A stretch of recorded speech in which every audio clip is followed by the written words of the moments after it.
नमस्कार सभी को, मैं Navneet Gautam classes of physics में आप सभी का स्वागत करता हूं। बीएससी सेकंड सेमेस्टर थर्मोडायनेमिक्स आप लोग पढ़ रहे हैं और थर्मोडायनेमिक्स में लास्ट क्लास में मैंने आपको जूल से रिलेटेड जो भी सारी चीज़ें थी मैंने आपको कराई थी, जैसे कि जूल्स लॉ मैंने आपको बताया था और फिर जूल्स फ्री एक्सपेंशन क्या होता है वो बताया था, फिर आपको मैंने जूल कोफिशिएंट बताया था, ठीक है। और फिर सबसे लास्ट में जूल्स एक्सपेरिमेंट भी आपने पढ़ा था। तो वो सब चीज़ें आपने बहुत अच्छे से तैयार कर लिए होंगे, पीडीएफ नोट्स भी आपको मिल गए हैं, ठीक है। आइए इस सीरीज में अब हम करते हैं जूल थॉमसन इफेक्ट पढ़ते हैं, ठीक है। देखो यूनिट कितनी रह रही है, जूल थॉमसन इफेक्ट रह रहा है ना, एक टॉपिक और एक टॉपिक, दो टॉपिक मैक्सवेल के जो लॉज हैं डिस्ट्रीब्यूशन लॉज, तो एक एक लेक्चर उनका आएगा और एक ये है ना, यानी 3 लेक्चर में ये यूनिट कंप्लीट हो जाएगी। और बाद की यूनिट तो बहुत छोटी है ना, तो इसलिए सिलेबस की आपको कोई चिंता करने की आवश्यकता नहीं है, ठीक है जी। तो 3 दिन ये लगने हैं, मतलब आज का है ना, कल का, परसों का, और लगभग 5 लेक्चर में अगली यूनिट कंप्लीट हो जाएगी, ठीक है। तो ये 20 तक आपका सिलेबस कंप्लीट हो जाएगा थर्मोडायनेमिक्स का, ठीक है जी। आओ देखते हैं,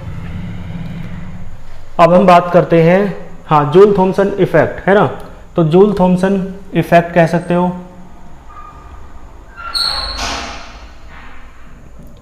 जूल थॉमसन इफेक्ट, ध्यान देना मेरी बात पे, जूल थॉमसन इफेक्ट कह सकते हो या जूल कैल्विन इफेक्ट भी इसे कहते हैं,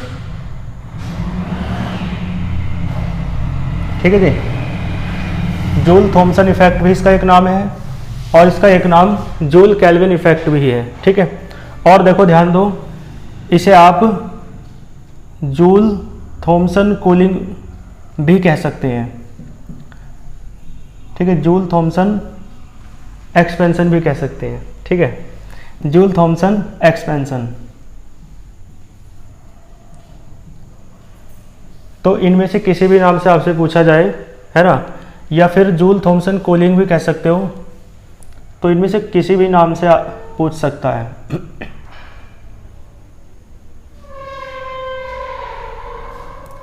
तो आपको यही करना है ना, जो मैंने आपको करा भी रखा है सेकंड यूनिट में। आपने देखा होगा सेकंड यूनिट में एक टॉपिक मैंने आपको कराया था जूल थॉमसन इफेक्ट है ना, और वहाँ पे 2 हेडिंग लिखवाई थी, जूल कैल्विन इफेक्ट भी और करके लिखवाया था। तो जूल थॉमसन कूलिंग भी आप कह सकते हैं इसे, और जूल थॉमसन एक्सपेंशन भी आप इसे कह सकते हो, ठीक है। तो बात समझ में आई आपको। तो ये है ना, चारों में से कुछ भी आ जाए आपको वही करना है। और देखो मैं इसे समझा देता हूँ फिर दोबारा से, हालांकि नोट आपको वही करना है ना, हेडिंग डाल के सारा नोट वही करना है जो मैंने आपको लिखवा रखा है सेकेंड यूनिट में जूल थॉमसन इफेक्ट या जूल कैल्विन इफेक्ट के अंतर्गत, है ना। तो उसमें क्या होता है आपको याद होगा, जब किसी गैस को है ना एक हायर प्रेशर रीजन से लोअर प्रेशर रीजन में भेजा जाता है ना, उच्च दाब क्षेत्र से निम्न दाब क्षेत्र में भेजा जाता है, तो गैस के टेम्परेचर में चेंज हो जाता है, ठीक है जी। तो गैस का टेम्परेचर क्या हो जाता है, चेंज हो जाता है। और टेम्परेचर चेंज होने के क्रम में 2 चीज़ें होती हैं, या तो टेम्परेचर बढ़ भी सकता है या टेम्परेचर घट भी सकता है, ठीक है जी। ठीक है जी। तो मैंने आपको बताया, जब कोई गैस उच्च दाब क्षेत्र से निम्न दाब क्षेत्र में जाती है या हायर प्रेशर रीजन से लोअर प्रेशर रीजन में जाती है, तो गैस का टेम्परेचर चेंज हो जाता है। तो मैंने कहा टेम्परेचर बढ़ भी सकता है ना। टेम्परेचर बढ़ेगा तो गैस हीटिंग इफेक्ट को शो करेगी, यानी ऊष्मीय प्रभाव को, और टेम्परेचर घटेगा तो गैस कूलिंग इफेक्ट को शो करेगी, यानी कि शीतलन प्रभाव को, ठीक है जी। तो ये जो प्रोसेस, मतलब ये जो फिनोमिनॉन है, ये जो घटना है कि जब गैस एक हायर प्रेशर रीजन से लोअर प्रेशर रीजन में जाती है तो उसका टेम्परेचर चेंज हो जाता है, ये जो प्रोसेस है, ये जो फिनोमिनॉन है, इसे आप कहते हैं जूल थॉमसन इफेक्ट या जूल कैल्विन इफेक्ट या जूल थॉमसन एक्सपेंशन। एक्सपेंशन क्यों कह रहे हैं, क्योंकि गैस इसमें एक्सपैंड होती है ना, गैस का प्रसार होता है। कूलिंग क्यों कह रहे हैं, कूलिंग इसलिए कह रहे हैं क्योंकि केवल हाइड्रोजन और हीलियम 2 ऐसी गैसें हैं जो हीटिंग इफेक्ट को शो करती हैं। बाकी सभी गैसें, अधिकांश गैसें है ना, सभी गैसें केवल 2 को छोड़कर वे क्या शो करती हैं, वे शो करती हैं कूलिंग इफेक्ट, यानी उनका टेम्परेचर घट जाता है। ठीक है, तो जिसकी बात अधिक हो, जिसकी है ना, जो काम अधिकता में हो, तो उसी के नाम से आपने हेडिंग लिख सकते हो कूलिंग। जूल थॉमसन कूलिंग भी आपसे कह सकता है। तो इसमें एक विशेष बात मैंने आपको बताई है ना, ये सारी बातें मैंने लिखवा रखी हैं जो मैं आपको बता रहा हूँ वहाँ पे सेकंड यूनिट में, है ना। तो मैंने एक बात आपको बताई है कि क्या, कि हाइड्रोजन और हीलियम को छोड़कर अन्य सभी गैसें क्या शो करती हैं, कूलिंग इफेक्ट, है ना। जबकि हाइड्रोजन और हीलियम क्या शो करती है, हीटिंग इफेक्ट। क्लियर है, यानी हाइड्रोजन और हीलियम का टेम्परेचर बढ़ जाता है और बाकी सभी गैसों का टेम्परेचर घट जाता है। ठीक है, तो इसकी एक्सप्लेनेशन तो मैंने दे दी है ना, इसमें तो कोई दिक्कत आपको नहीं होनी चाहिए। पीडीएफ नोट्स आपको मिलेंगे ही, हालांकि है ना, ये मैंने पहले भी लिखवा रखा है, तो इसे आप वहाँ से लिख लेना। ठीक है, तो क्या पता पीडीएफ नोट्स में ये ना दोबारा है ना लिखी मिले आपको, तो इसे आप अपने आप लिखना चाहते हैं तो वहाँ से लिख लेना, नहीं तो कोई दोबारा जरूरत भी नहीं है, वहाँ पे लिखी हुई है तो आप वहाँ पे भी छोड़ सकते हो। ठीक है, क्योंकि भाई चारों यूनिट आनी है ना एग्जाम में, तो सेकंड यूनिट भी तो तैयार करनी है, तो वहाँ से कर लो चाहे यहाँ से कर लो, कोई दिक्कत नहीं। अब आप हेडिंग डालो। देखो, जूल थॉमसन कूलिंग के लिए कोई भी हेडिंग आ सकती है, फॉर्मूला आपको प्रूफ करना है। तो हेडिंग डालो एक्सप्रेशन फॉर, देखो कुछ भी कह सकता है, expression for Joule Thomson effect, expression for Joule Kelvin effect, expression for Joule Thomson cooling, expression for Joule Thomson expansion, कुछ भी आपको क्वेश्चन में मिल सकता है। तो मैंने चारों नाम इसके बता ही दिए हैं। तो हेडिंग क्या है, एक्सप्रेशन। एक्सप्रेशन यानी फॉर्मूला, सूत्र, यानी हिंदी में कहते हैं व्यंजक एक्सप्रेशन को। तो एक्सप्रेशन ऑफ, ठीक है जी, जूल थॉमसन कूलिंग।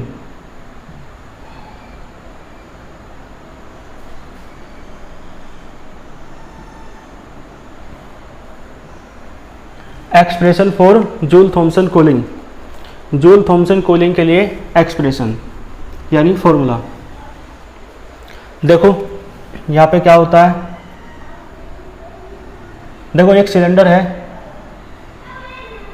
ना, ध्यान देना, एक सिलेंडर है ये, ठीक है जी, एक सिलेंडर है ये, इसमें 2 पिस्टन लगे हैं। एक पिस्टन तो ये रहा,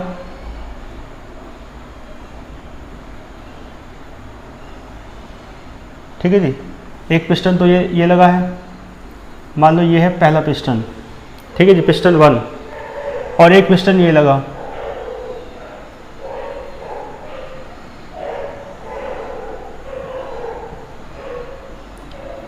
ये है आपका पिस्टन 2, ठीक है। और देखो बीच में है पोरस प्लग। मैंने बताया था ना, जब किसी गैस को हायर प्रेशर रीजन से लोअर प्रेशर रीजन में भेजा जाता है थ्रू पोरस प्लग, वहाँ पे बताया था। पोरस प्लग को हिंदी में कहते हैं सरंध्र डाट, है ना, एक डाट की तरह होती है। डाट समझते हो ना, ढक्कन, जैसे बोतल की डाट होती है ना, तो ये सरंध्र है, रंध्र यानी छिद्र, ये छिद्र युक्त होती है ना, तो इसे बोलते हैं पोरस। पोरस यानी छिद्र और प्लग यानी कि डाट, है ना। तो इस तरीके से ये पोरस प्लग है, कैसे बना लो, यानी इसमें छिद्र होते हैं। ये पहला रीजन है जिसे आप, है ना, आप कहते हैं ना गैस हायर प्रेशर रीजन से लोअर प्रेशर रीजन में जाती है, तो ये वाला रीजन जो है पहला हायर प्रेशर का है और दूसरा रीजन जो है वो लोअर प्रेशर का है। तो इसका प्रेशर आप P1 मान सकते हो और इसका वॉल्यूम मान सकते हो V1, ठीक है जी। इसमें गैस भरी है, ठीक है, और जब ये दूसरे रीजन में जाएगी तो प्रेशर P2 हो जाएगा और वॉल्यूम V2 हो जाएगा, ठीक है जी। क्लियर है। तो ये आपका डायग्राम है, इसमें आपको कोई दिक्कत नहीं होगी, ठीक है जी। ये पिस्टन 1 है, ये पिस्टन 2 है और ये क्या है, पोरस प्लग, ठीक है, सरंध्र डाट कहते हैं, ठीक है जी। पोरस प्लग को हिंदी में कहते हैं सरंध्र डाट, है ना, मैंने बता दिया आपको। तो ठीक है, ये डायग्राम है आपका। अब इसके डेरिवेशन की ओर चलते हैं। देखो इसका डेरिवेशन कैसे करना है, आप एक को बताओ। देखो गैस को आपको हायर प्रेशर रीजन से लोअर प्रेशर रीजन में भेजना है। तो आपको जब गैस यहाँ पे छिद्र हैं, इन छिद्रों से होते हुए जाएगी, तो गैस इधर कब जाएगी, जब ये वाला पिस्टन जो है 1 इस तरफ चलेगा, ये पिस्टन इस तरफ चलेगा, तो गैस उधर पहुँच जाएगी सारी, है ना, क्योंकि पिस्टन इस पर फोर्स लगाएगा, प्रेशर लगाएगा और फिर गैस उधर चली जाएगी। ठीक है, तो यहाँ से गैस उधर जा रही है, तो पिस्टन 1 जो है गैस पर वर्क कर रहा है। ठीक है, तो सबसे पहले यहाँ पर गैस को एक रीजन से दूसरे रीजन में भेजने के लिए टोटल वर्क होता है ना। तो टोटल वर्क के अंतर्गत एक्सटर्नल वर्क भी होता है यानी बाह्य कार्य, और इंटरनल वर्क भी होता है यानी कि आंतरिक कार्य। ठीक है जी, तो सबसे पहले आप एक्सटर्नल वर्क निकालेंगे और फिर आप इंटरनल वर्क निकालेंगे और फिर दोनों को ऐड करके आप टोटल वर्क निकालेंगे। ठीक है, इतना करते हैं, फिर तो 4-6 लाइन का डेरिवेशन है, फिर हो जाएगा, है ना। तो सबसे पहले मेन काम क्या है, आपको टोटल वर्क निकालना है।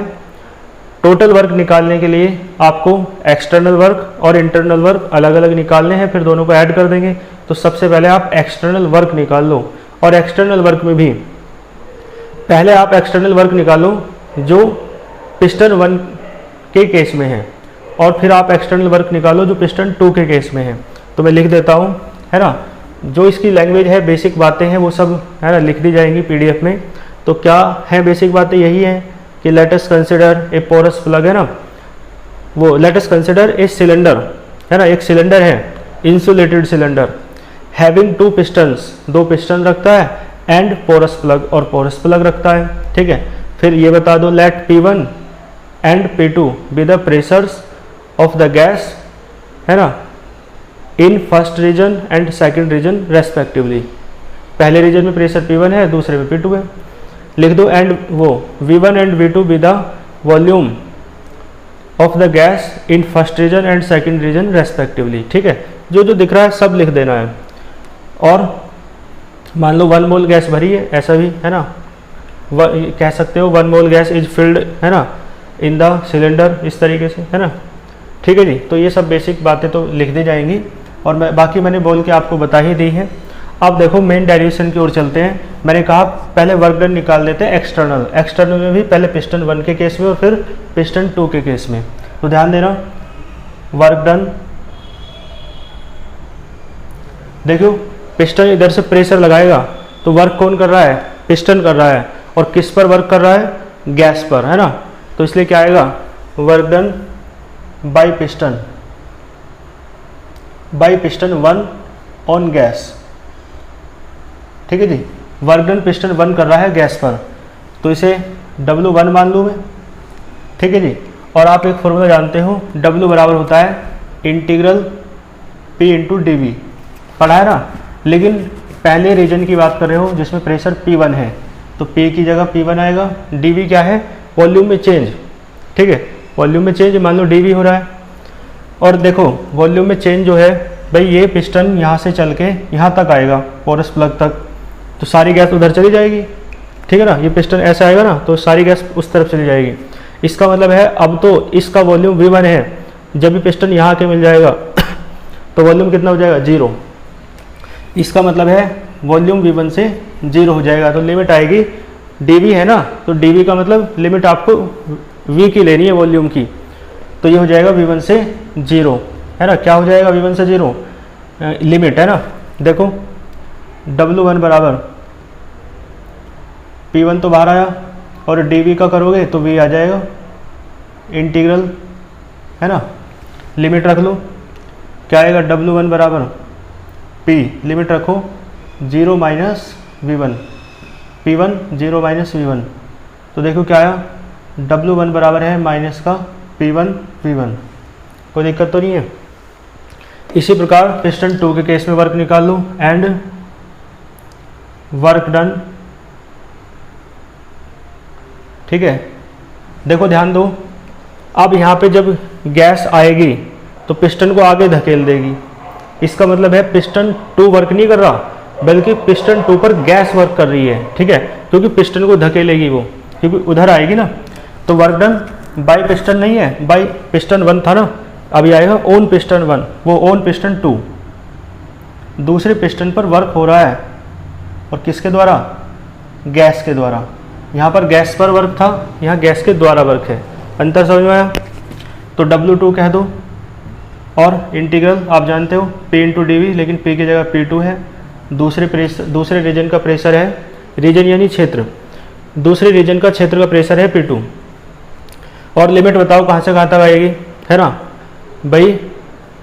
पहले ये वाला जो पिस्टन था यहाँ पे था मिला हुआ, और जब गैस आके ऐसे करेगी एंटर इसमें, तो इसका वॉल्यूम 0 से, ये पिस्टन आगे निकल जाएगा और वॉल्यूम कितना हो जाएगा V2, ठीक है। तो इसका मतलब है लिमिट आएगी 0 से V2, समझ गए? P2 बाहर आ जाएगा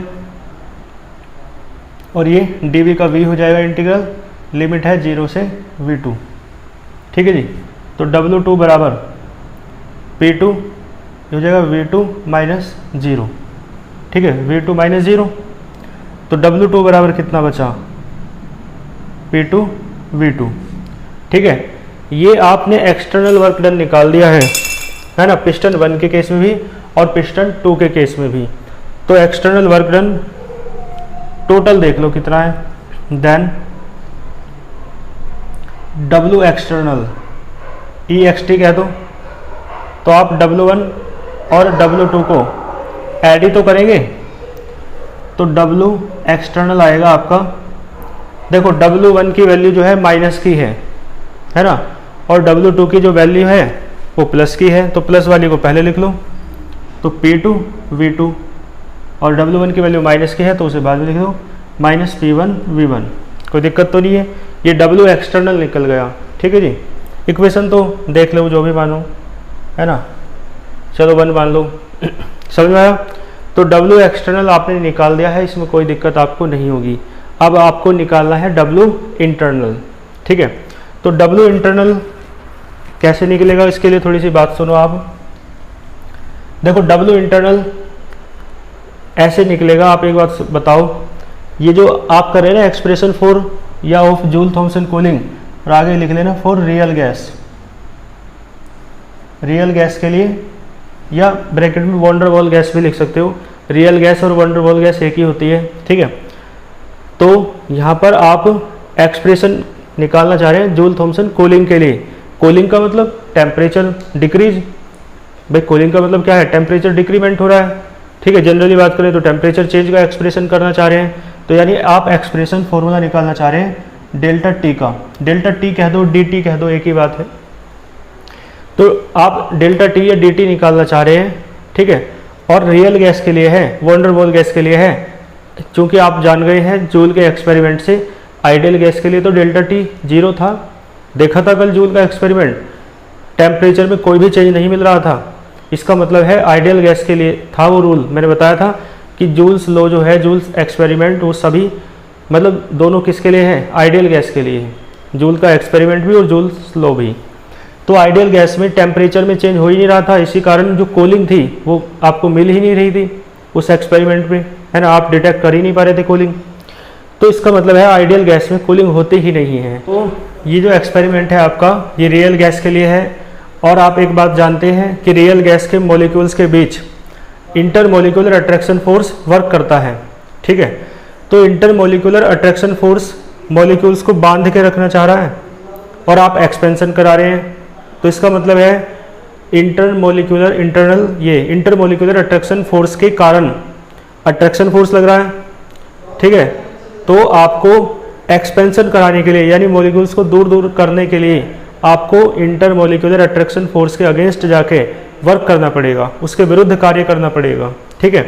तो उसके विरुद्ध जो आप वर्क करेंगे, इंटरनल मॉलिक्यूलर अट्रैक्शन फोर्स के कारण के विरुद्ध जो आप क्या करेंगे, वर्क करेंगे, तो वो वर्क ही आपका इंटरनल वर्क कहलाएगा, ठीक है जी। तो इंटरनल वर्क जो होता है वो इंटरमोलिकुलर अट्रैक्शन फोर्स के अगेंस्ट वर्क होता है, ठीक है जी।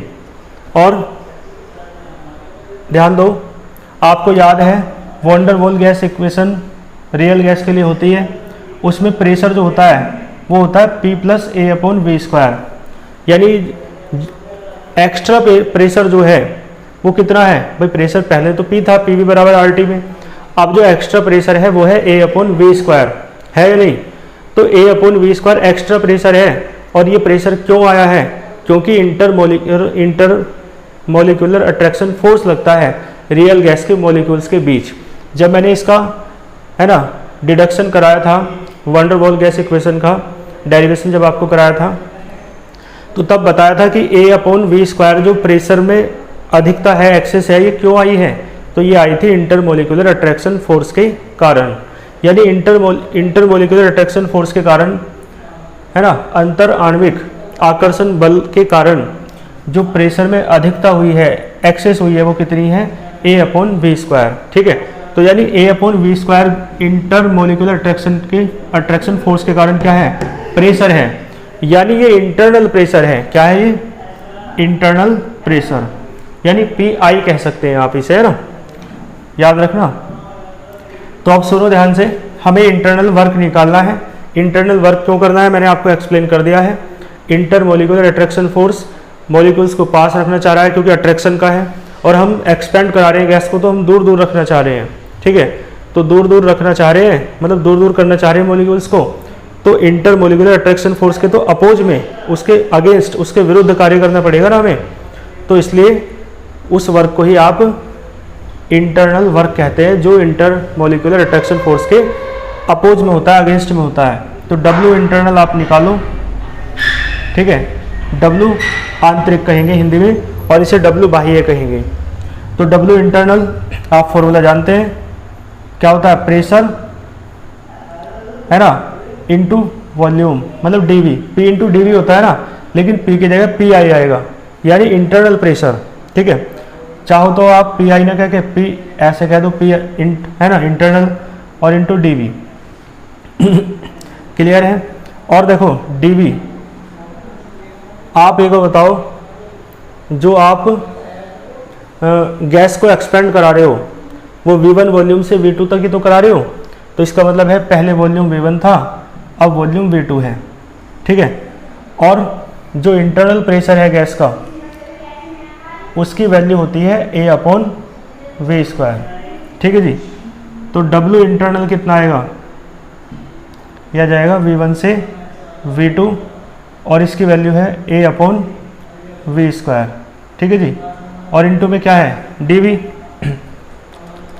तो देखो A तो बाहर आया, A तो बाहर आ जाएगा, और इसका इंटीग्रल करोगे तो माइनस का 1/V आएगा। भाई 1/V² का इंटीग्रल क्या होता है? -1/E, है ना। ये मुझे बताने की आवश्यकता नहीं होनी चाहिए, क्योंकि आप मैथमेटिक्स के स्टूडेंट हैं, तो आप समझ चुके होंगे। माइनस बाहर ले लो, तो माइनस का A, और लिमिट रखो, पहले अपर लिमिट रखो और फिर लोअर लिमिट रखो, माइनस के अंदर मल्टीप्लाई कर दो। तो W इंटरनल कितना आया? W इंटरनल कितना आया? माइनस माइनस प्लस हो जाएगा, A/V1 और माइनस का A/V2। ठीक है, ये आपने निकाला W एक्सटर्नल, ये आपने निकाला W इंटरनल। ठीक है, अब आप यदि इन दोनों को जोड़ देते हो तो W टोटल निकल जाएगा। ठीक है, तो आप इधर देख लो, W टोटल निकालेंगे तो दोनों वर्क को अब आप क्या करेंगे? ऐड कर देंगे, W external plus W internal, तो क्या निकल जाएगा? Total work done. तो आप लिख सकते हैं देन टोटल वर्क डन क्या आएगा? W बराबर आ जाएगा आपका W external plus W internal. ठीक है जी, तो W बराबर, W एक्सटर्नल तो आपको पता है कितना है? P2 V2 minus P1 V1, और W इंटरनल ये रहा A/V1 माइनस A/V2। ठीक है जी, क्लियर है? तो इसे आप डाल सकते हो इक्वेशन नंबर 3। तो ये आपको मिल गया क्या? Total work done. अब आप यहाँ तक कोई दिक्कत नहीं होगी, बस अब इसे थोड़ा सा, है ना, कैलकुलेट सा करना है, थोड़ा थोड़ा, है ना, मतलब इसका संशोधित रूप लेके आना है। यहाँ तक तो काम हो चुका है, बस अब इसे थोड़ा दूसरे रूप में लेके आना है। तो दूसरे रूप में लाने के लिए सबसे पहले आप लिखेंगे we know that van der वाल गैस इक्वेशन। बताओ वैन डर वाल गैस इक्वेशन क्या होती है? आप जानते हो P plus a upon v square v minus B बराबर आर टी। मल्टीप्लाई कर दो दोनों की ब्रैकेट की तो हो जाएगा पी वी, ठीक है, पी की बी में करोगे माइनस पी बी और प्लस ए अपॉन वी बचेगा, एक वी कट जाएगा और minus a b upon v square और बराबर आर टी। यहाँ से पी बी बताओ कितना आएगा, आर टी तो है ही उधर पहले से ही, ये माइनस का पी बी इधर जाएगा प्लस का हो जाएगा और ये माइनस का ए अपॉन वी हो जाएगा और ये हो जाएगा प्लस का a b upon v square, ठीक है जी।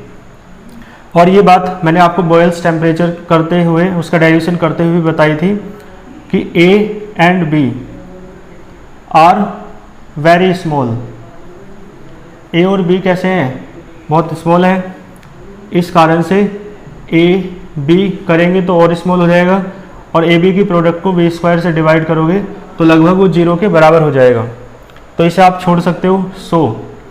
तो पी वी बराबर आपका कितना हो जाएगा, पी वी हो जाएगा आपका R T plus p b minus a upon we.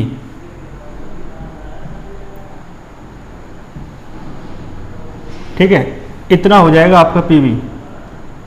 बताओ कोई दिक्कत हो तो यहाँ की हेल्प से, इस पी वी की हेल्प से आप P1 V1 और P2 V2 फाइंड कर सकते हैं। ठीक है, दिख रहा है?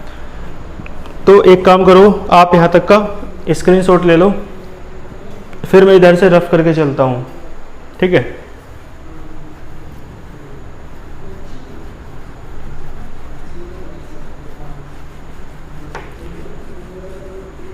अब देखो करना क्या है आपको।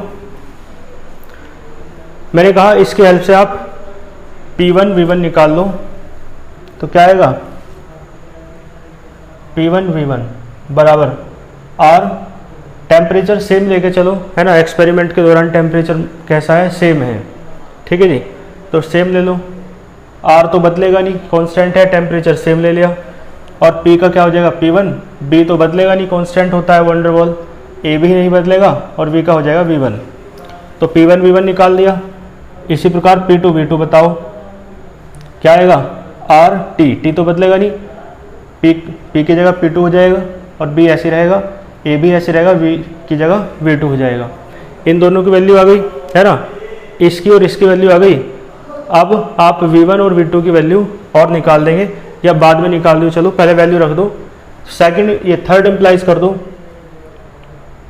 तो थर्ड इम्प्लाइज करोगे तो W बराबर आएगा P2 V2, है ना, तो पहले इसकी वैल्यू रखो P2 V2 की, तो RT plus P2B minus A upon V2 और माइनस है P1 V1, ये रख दो, RT प्लस P1B और माइनस का A अपॉन V1। ठीक है जी, और प्लस में है A अपॉन V1 और माइनस में है A अपॉन V2। ठीक है जी, ब्रैकेट खोलोगे आप तो RT से RT कैंसिल हो जाएगा और देखो P2B माइनस P1B बचेगा, तो B कॉमन ले लो तो बचेगा P2 माइनस P1।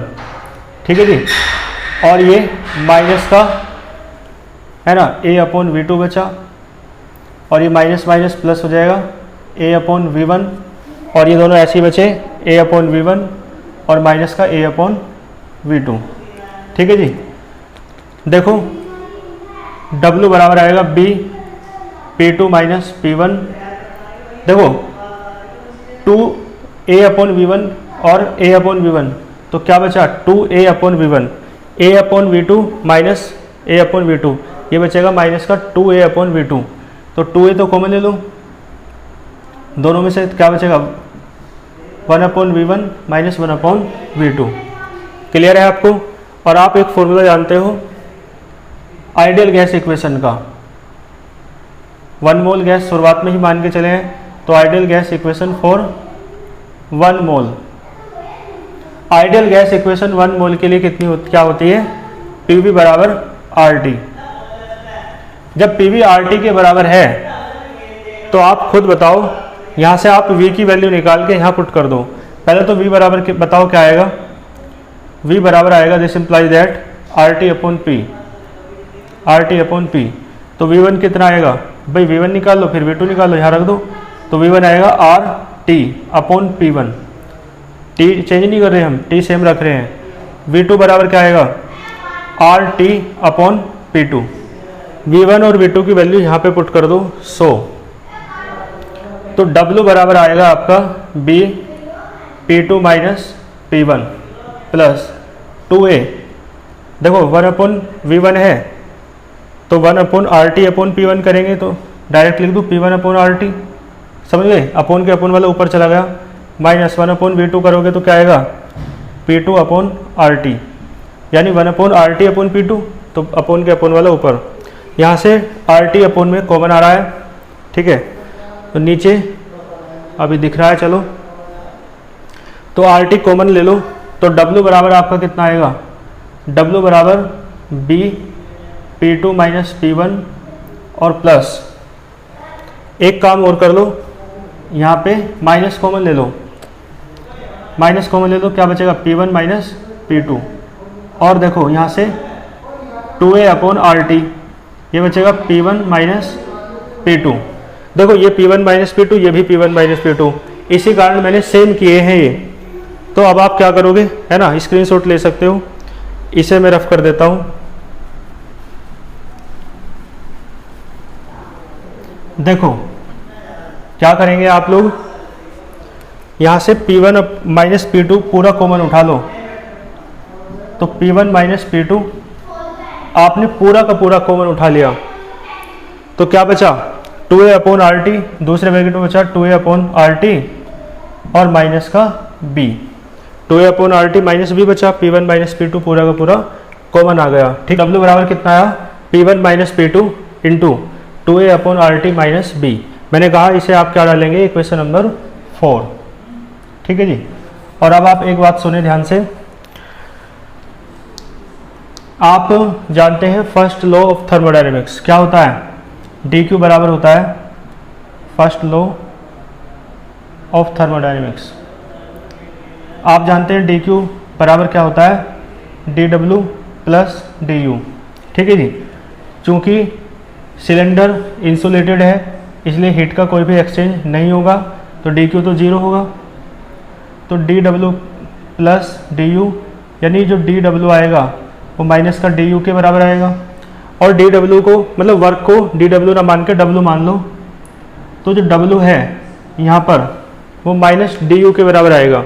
इसका मतलब है यहाँ पर जो आप वर्क कर रहे हो ना वो इंटरनल एनर्जी से हो रहा है, क्योंकि बाहर से तो एनर्जी मिलेगी नहीं, क्योंकि हीट का कोई भी एक्सचेंज नहीं है। इस कारण से जो वर्क है वो किया जाता है, is done, work is done from the internal energy of the, है ना, गैस। क्लियर है। तो इंटरनल एनर्जी का फॉर्मूला मैं आपको बता चुका हूँ। एक फॉर्मूला देखो क्या होता है, जैसे Cp है तो क्या फॉर्मूला था, del Q upon del T, है ना, और एट कांस्टेंट P, ऐसा था फॉर्मूला है नहीं। फिर मैंने कहा था, है ना, यहाँ पे U भी आ जाता है ना। ये फॉर्मूले मैंने सेकंड यूनिट में बहुत यूज़ किए, अभी भी यूज किया था, है ना, इसमें भी एक आध डेरिवेशन पहले। तो इस तरीके से डेल U बराबर, है ना, मतलब डेल U बराबर यहाँ से क्या आ जाएगा, या Cp बराबर क्या होता है, del U upon del T at constant P। यदि मैं एट कॉन्स्टेंट P ना लिखूँ इधर तो du अपॉन dt ना आएगा, बताओ। तो इसका मतलब है du बराबर क्या आएगा, Cp dt। क्लियर है, क्या आएगा, Cp dt। ठीक है, तो मैं लिख देता हूँ du बराबर है, या बल्कि यही लिख लो, यही लिख लो कि Cp बराबर क्या है, Cp बराबर है du अपॉन dt। ठीक है, ये कैसे आए फॉर्मूले मैं, है ना, कई बार आपको बता चुका हूँ। ठीक है जी, तो मैं रफ कर देता हूँ। ठीक है जी, तो Cp बराबर है du अपॉन dt, तो du बराबर क्या आएगा, Cp dt, है ना, Cp dt। और देखो इधर वर्क डन है, इधर ये हीट है ना भाई, हीट है ना Cp, तो Cp है specific heat at constant pressure, और हीट की यूनिट होती है कैलोरी। कैलोरी को आप जूल में बदलते हैं 4.2 से मल्टीप्लाई करके, जिसे आप कैपिटल जे से डिनोट करते हैं 4.2 को, है ना, जिसे आप फर्स्ट यूनिट में पढ़ाया था, मैकेनिकल इक्विवेलेंट ऑफ हीट कहते हैं। तो यहाँ पर आप जे से मल्टीप्लाई करेंगे तो डब्ल्यू की वैल्यू फिर किस में कन्वर्ट हो जाएगी, जूल में। अभी तो ये कैलोरी में थी ना, तो यहाँ से डब्ल्यू बराबर क्या है आपका, माइनस का J C P D T, है ना। तो डब्ल्यू ये वाला और ये वाला दोनों को बराबर रख दो, तो आप लिखेंगे फ्रॉम इक्वेशन, है ना, 4 और 5। ठीक है, इधर का रफ कर देता हूँ।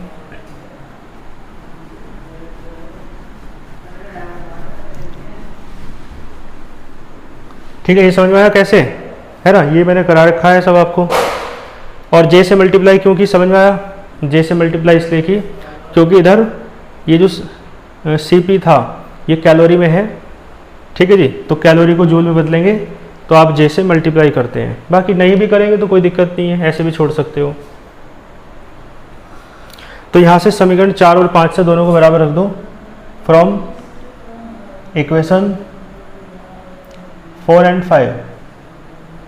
ठीक है जी, दोनों को बराबर रखेंगे तो क्या आएगा, देखो P1 माइनस P2 और ये 2A upon R T minus B बराबर है माइनस का J C P into D T.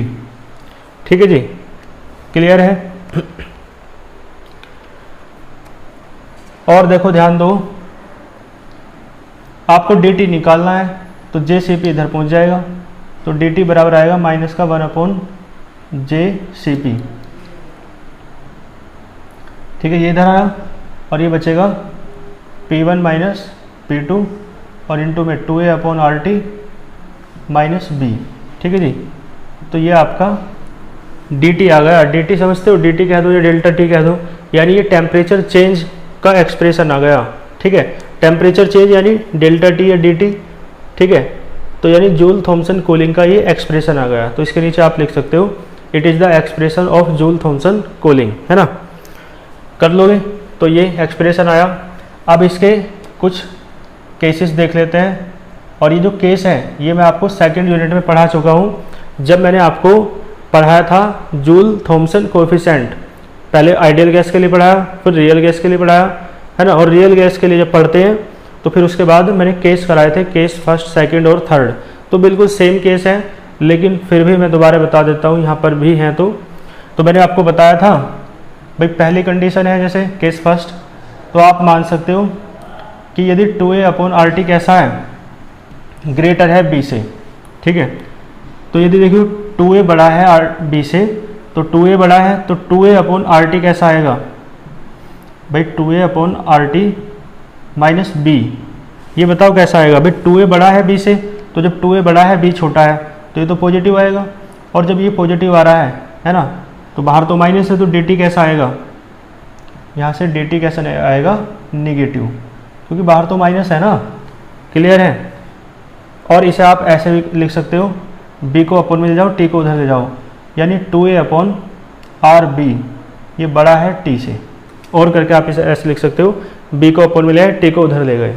ठीक है जी, तो केस फर्स्ट ये था कि 2A अपॉन आर टी बड़ा है b से, या आप ऐसे कह सकते हो कि 2A अपॉन आर बी, है ना, बड़ा है t से।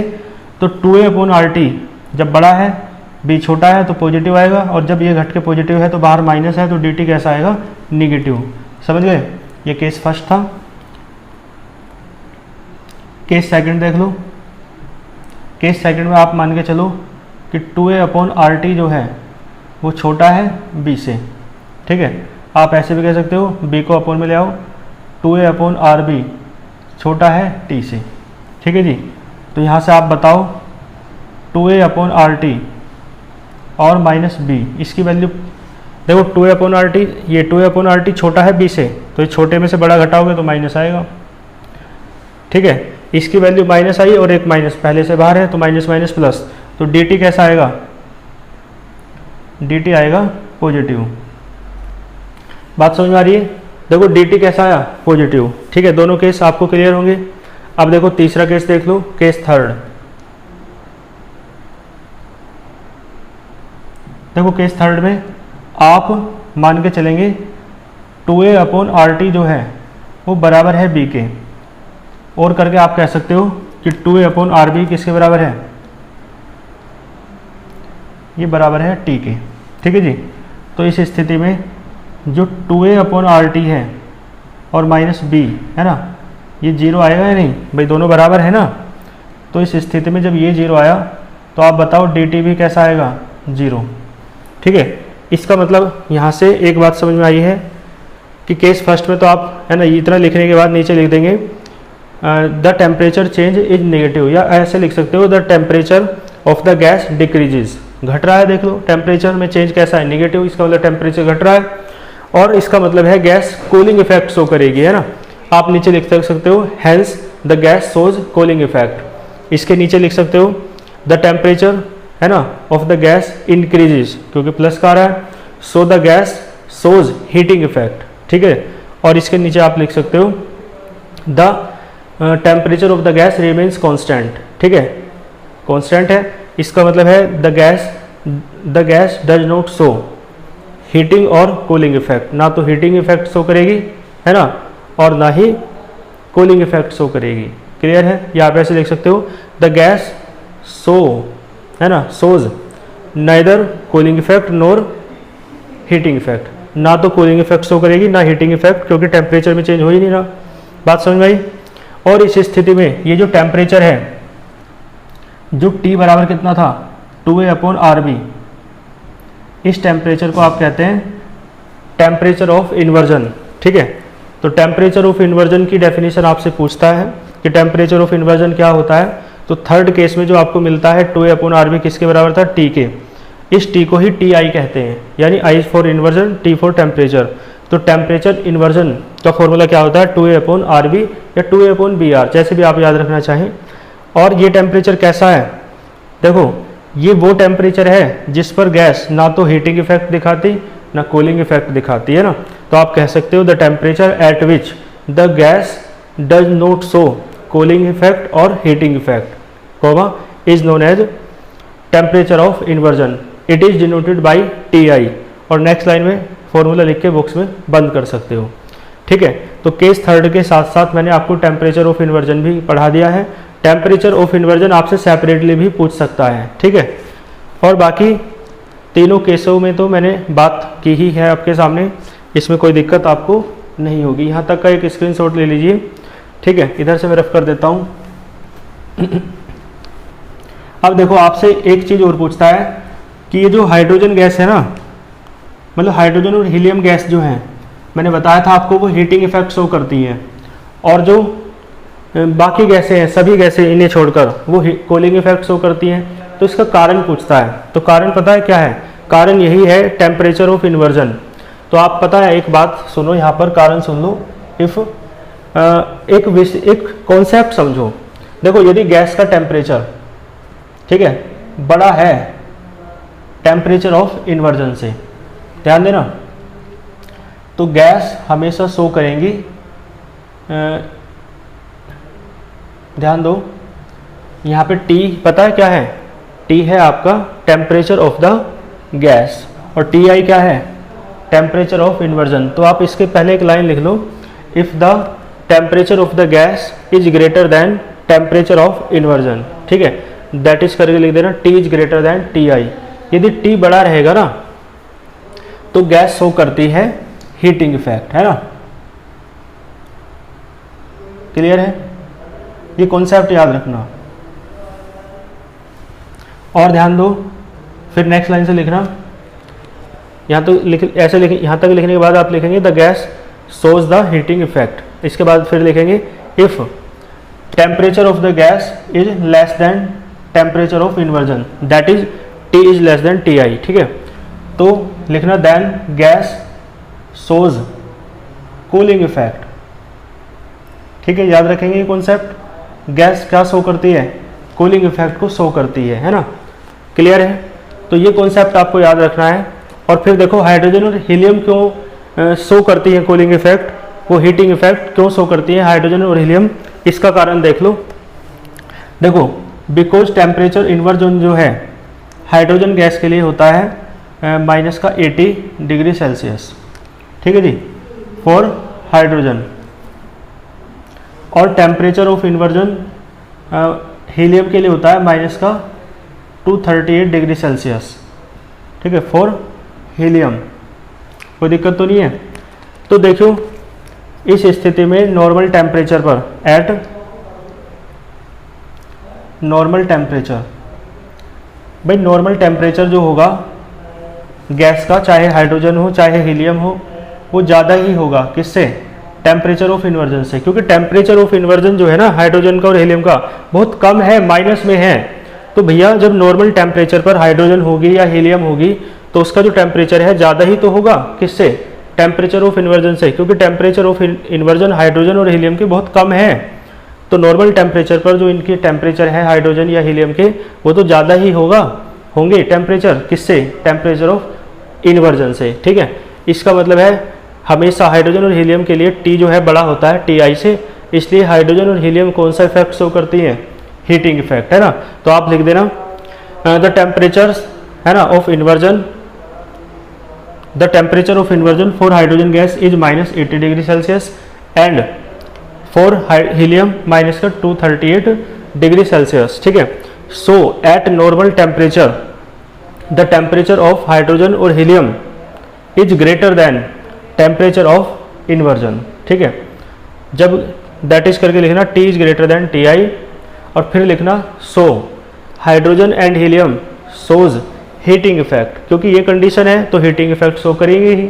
ठीक है, तो आप हैंस करके फिर बाद में लिख देना हैंस हाइड्रोजन, वो ऐसे लिखना hence all the gases shows cooling effect, है ना, एक्सेप्ट हाइड्रोजन एंड हीलियम। ये जो भी क्वेश्चन आए हैंस करके तो वो लिखना होता है। कई बार पूछता है कि सभी गैसें कूलिंग इफेक्ट शो करते हैं, हाइड्रोजन हीलियम क्यों नहीं करती। कई बार पूछता है कि hydrogen helium heating effect show करती हैं तो बाकी सभी क्यों नहीं कर, मतलब बाकी सभी नहीं करती। तो जो भी आपसे कहे वो हैंस करके लास्ट में लिखा जाता है। ठीक है, तो ये मैंने आपको समझा दिया है कॉन्सेप्ट। इसके बाद देखो इससे रिलेटेड एक हेडिंग और है छोटी सी, यहाँ तक का भी आप एक स्क्रीनशॉट ले लीजिए। ठीक है, तो इससे रिलेटेड एक छोटी सी हेडिंग और है ना, यहाँ तक का आप स्क्रीनशॉट ले लिया होगा। अब हेडिंग डालो, देखो इनके बीच रिलेशंस हम पढ़ेंगे, किन के बीच, जो आपके टेम्परेचर्स हैं। एक तो देखो बॉयल्स टेम्परेचर है ना, एक क्रिटिकल टेम्परेचर है टीसी, बॉयल्स टेम्परेचर टीबी है, और एक अभी हमने आपने पढ़ा है टेम्परेचर ऑफ इन्वर्जन। इन सब के बीच रिलेशन, तो हेडिंग डालो रिलेशन बिटवीन, ये रिलेशंस बिटवीन, है ना। आप पूरा लिखना टेम्परेचर ऑफ इन्वर्जन ब्रैकेट में T I comma critical temperature T C bracket में एंड बॉयल्स टेम्परेचर ब्रैकेट में टी बी। ठीक है, तो इस तरीके से आप इन सब के बीच क्या करेंगे, रिलेशंस को प्रूफ करेंगे। ठीक है, ठीक है जी, तो मैं इसे भी रफ कर देता हूं। अब आप एक बात सुनो ध्यान से, भाई आपको रिलेशन देना है इन तीनों के बीच। तो पहला जो रिलेशन हम निकाल लें टी आई और टी सी के बीच निकाल लें, दूसरा रिलेशन निकाल लेंगे टी आई और टी बी के बीच, है ना। भाई इसका इसके साथ, इसका इसके साथ, और इन दोनों का आपस में, तो ये तीन रिलेशन आपको मिल जाएंगे, है ना। बताओ और थोड़ी ना बन सकते हैं। भाई इसका दोनों के साथ हो गया, टी आई का टी सी और टी बी के साथ हो गया, टी सी का टी आई और टी बी के साथ हो गया, टी सी का भी टी आई के साथ, टी बी के साथ, टी बी का भी इसके साथ हो गया, ये रहा, और टी बी का टी सी के साथ हो गया। तो तीन ही रिलेशन बनेंगे 6 के, है ना। तो तीनों रिलेशन निकालते हैं। सबसे पहले आप देखो ये होते क्या क्या है। टी आई क्या होता है, अभी तो बताया, वो लिखा 2A/RB। आप लिखना we know that temperature of inversion T I बराबर 2A/RB। एंड करके लिखना एंड क्रिटिकल टेम्परेचर क्या होता है, मैंने बता रखा है 8A/27BR, पढ़ाया था ना। और एंड करके लिखना एंड बॉयल्स टेम्परेचर, ठीक है, A/BR। ठीक है जी, A/BR। क्लियर है। तीनों की आपको वैल्यू लिखने के बाद फिर आपको क्या करना है, पहले टी आई टी सी के बीच रिलेशन निकाल लो। तो क्या कर लो आप, देन आप निकाल लो टी आई/टी सी। टी आई की वैल्यू है कितनी है, ये रही 2A/RB, और टी सी की वैल्यू है 8A/27BR, या RB कैसे कह लो, तो RB BR ये तो कट जाएंगे, ए से ए भी कट रहा है ना, ये 27 ऊपर पहुंचेगा सबसे ऊपर, और ये ठीक है ऊपर 2 भी है और अपॉन में 8 है, ठीक है जी। तो T I upon T C जो बचा आपका वो बचा 27/4। एक रिलेशन तो आपको ये मिल गया टी आई टी सी के बीच, और एक रिलेशन चाहिए टी आई टी बी के बीच, है ना। तो अब आप निकाल लो T I upon T B. भाई टी आई कितना है, ये रहा 2a upon R B. T B कितना है, ये रहा a अपॉन बी आर, या आर बी कह दो। तो ये कट गया, a से a कट गया, तो ये तो 2 बचा। तो T I upon T B बराबर क्या बचा, 2। दूसरा रिलेशन भी आ गया। और देखो तीसरा रिलेशन टी सी और टी बी के बीच, तो आप निकाल दो T C upon T B. T C ये रहा 8a upon 27 b R upon T B, ये रहा a upon B R. B R से बी आर कटा, a से a कटा, तो T C upon T B कितना आया, ये जाएगा 8 अपॉन 27। ठीक है, ये तीसरा रिलेशन मिल गया। क्लियर है। तो रिलेशन हमें मिल गया है टी आई टी सी और टी बी के बीच, है ना। तीनों के बीच रिलेशन, तो दो के बीच रिलेशन करके 3 आपको रिलेशंस मिले हैं। तो ये आप अच्छे से कर लेंगे। लिखने का तरीका भी मैंने आपको बताया कैसे कैसे लिखना है। बाकी पीडीएफ नोट्स तो आपको मिल ही जाएंगे, ठीक है। तो ये इस टाइप का जो टॉपिक है आपका कंप्लीट हुआ। अब नेक्स्ट लेक्चर में आप पढ़ेंगे मैक्सवेल का जो डिस्ट्रीब्यूशन लॉ है वेलोसिटी का, और फिर उससे अगला फिर एक मैक्सवेल का और लॉ है, और फिर उसके बाद हाँ बस लास्ट 2 लेक्चर में आपकी ये यूनिट कंप्लीट हो जाएगी, ठीक है। तो मिलते हैं नेक्स्ट लेक्चर में। अच्छे से पढ़ते रहिए। All the very best.